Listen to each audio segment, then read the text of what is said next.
the Apocalyptic Ashram, Foxhaven. I'm the Mad Monk, and I'm here to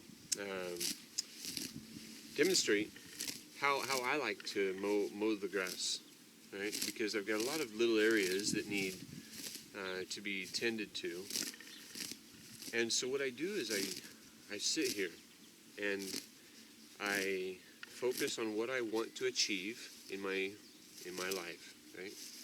And right now, what I'm wanting to achieve in my life is this grass not looking so unkept. And so I realized, I'm like, all right, well, this is pretty easy. I can just kind of break them off. Whatever I don't want to see, I can just kind of break it away, right?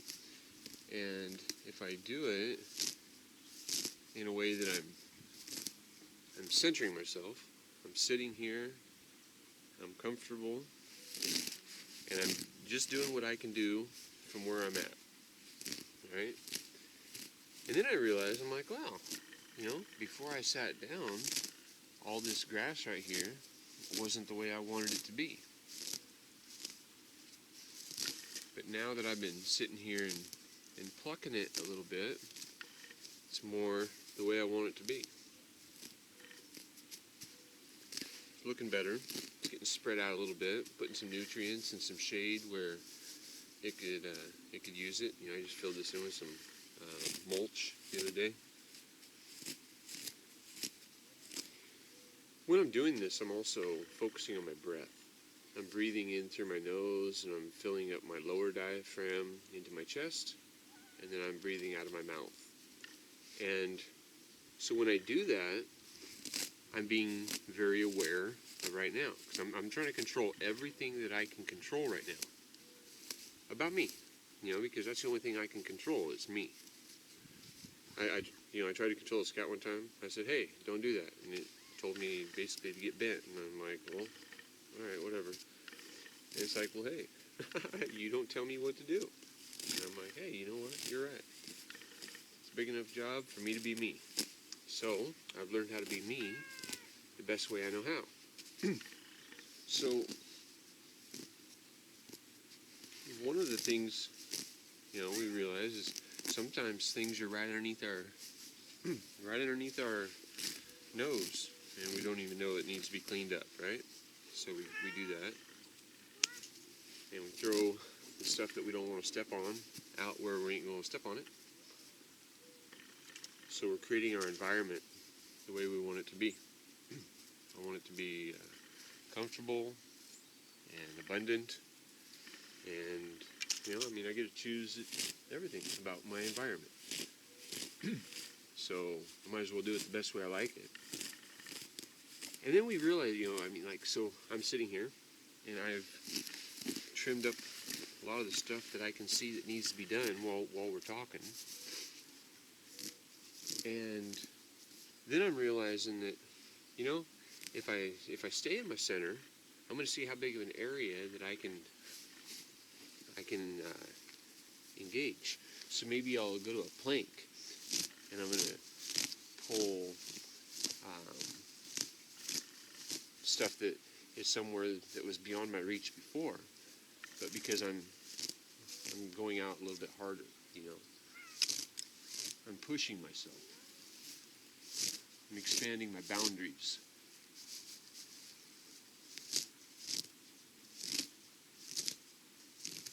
And some of them are difficult.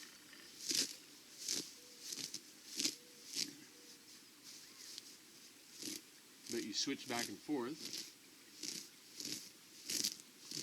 So that way one group of muscles isn't being burdened too much.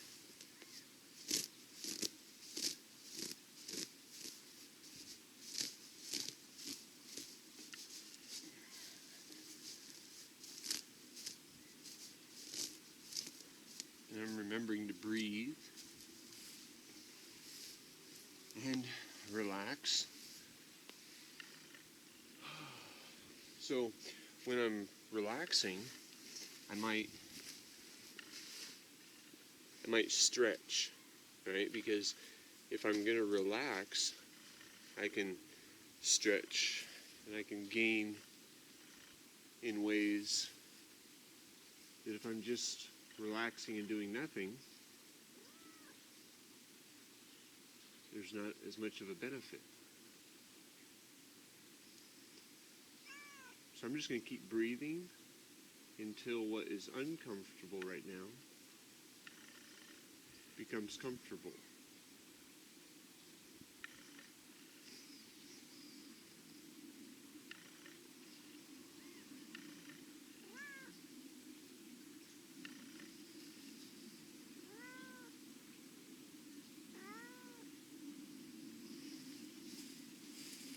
What, you like to hang out there too, huh? Is that what you want to do?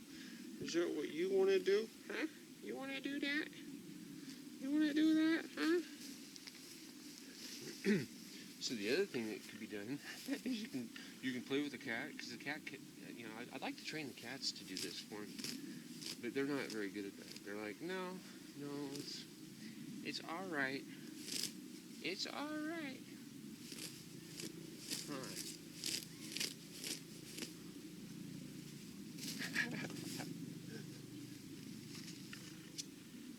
The other things you can do too are just get creative. Okay, so that's a pretty soft spot right now. So I'm gonna make sure that I've got all the sticks out of there that I don't want my head to be resting on. Yeah, like there's a sharp one right there.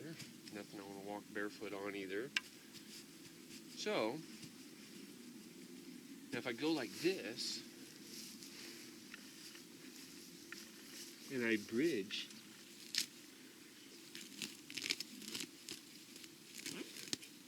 I may not be very efficient at cutting grass, but I'm efficient at life because I'm accomplishing many things at once right now. I'm building a really strong neck and strong abdominal muscles, and I'm burning off the dinner I had last night by engaging muscles, and I'm building my vascular pathways because it takes more energy and more effort to do what I'm doing right now. I'm making life difficult.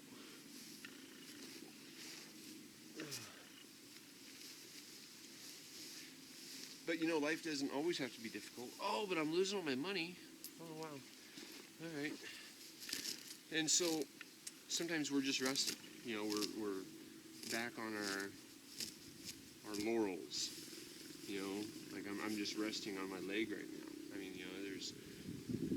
That's another thing we can do too, though, is we minimize our points of contact with the ground, and that makes it to where life is a little bit more difficult. We're more engaged, And this is kind of a fun exercise to do with several people, but I don't have many friends that come around much. So here I am talking to you through YouTube, Facebook, the internet, the apocalypse, the unveiling of information. Now we can be connecting globally. We can be acting locally.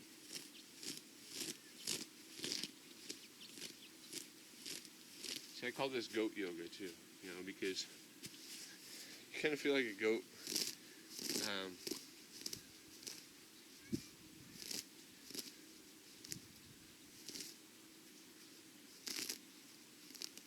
And I don't know. This isn't for everybody because, some people want to have the little tire marks, the little tire marks across their lawn, to say, yep, that's where my grass, my mower went. I do diagonal ones because I'm different.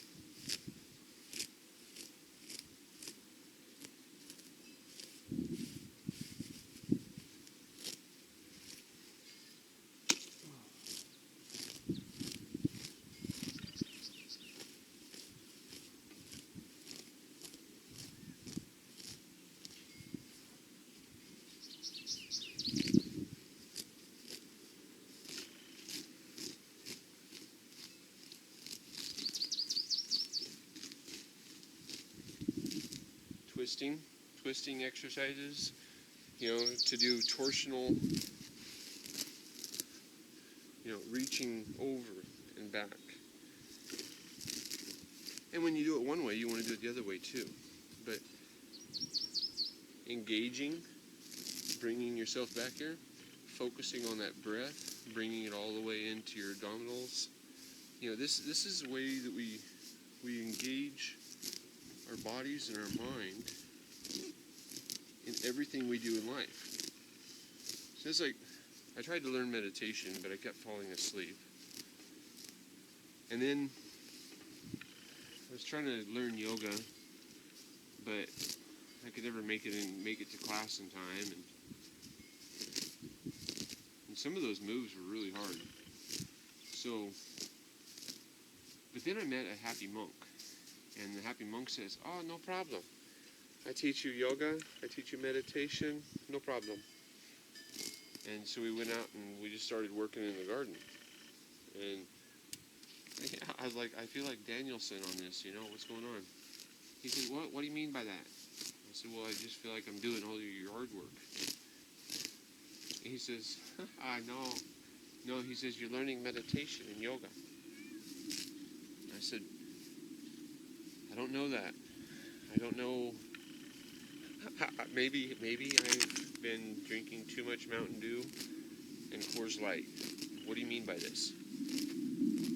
He says, meditation. When does meditation happen? When's it supposed to happen?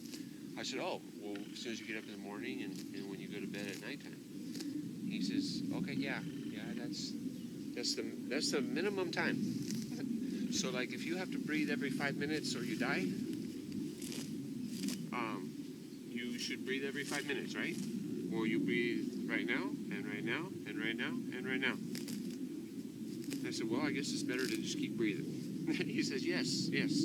So, better to stay meditated, too. And so, by the time I worked in the garden, and I learned all of these great things that I had to learn from a happy monk, I learned that meditation only takes 1 second to do. Because it's always right now. It's just always right now. And if I'm aware that right now I'm working in a way that I feel is the best thing that I should be doing for my life right now, that I'm going to have a life of doing what I feel is important right now. And so far, I've been liking the way it turns out.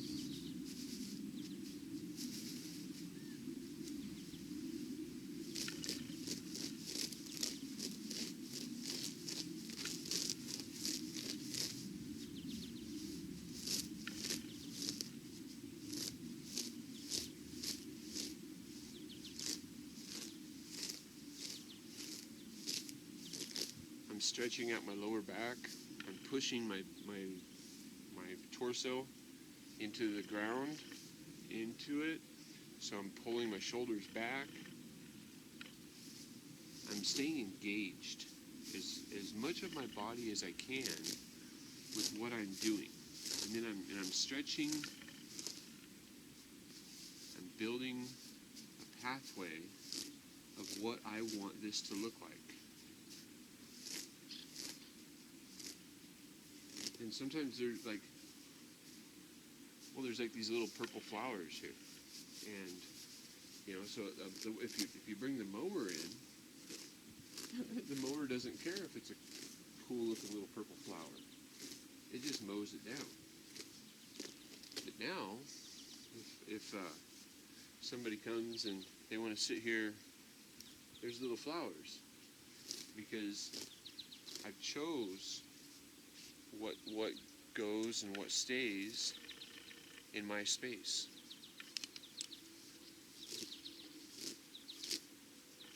And the beautiful thing about this is like this right here is my space.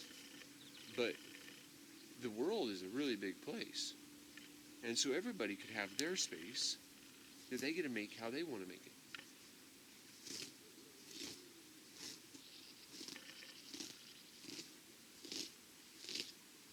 I mean, I can understand buying a piece of property if somebody else built the house and somebody else did all the improvements, and you know they planted grass and they made it to where it was a nice place to walk. But I mean, you should be able to say, hey, nobody's worked on this piece of property yet. Could I? Oh, I'm just going to set up some fences here, and you know, I'm going to call this little piece mine. You know, you used to be able to do that. It's called homesteading.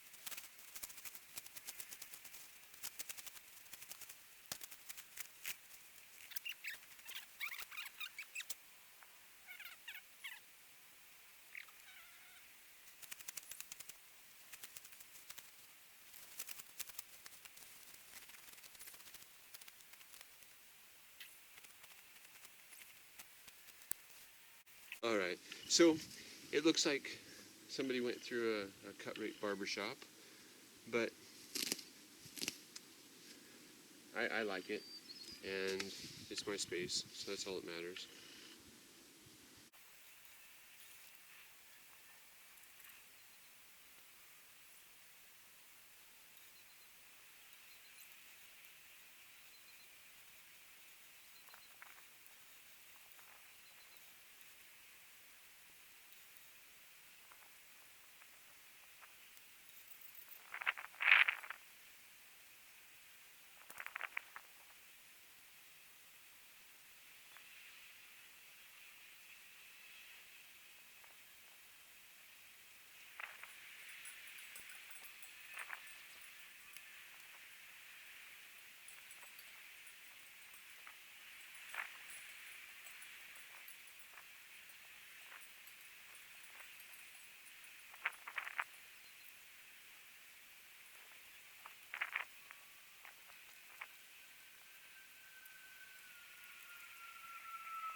Namaste.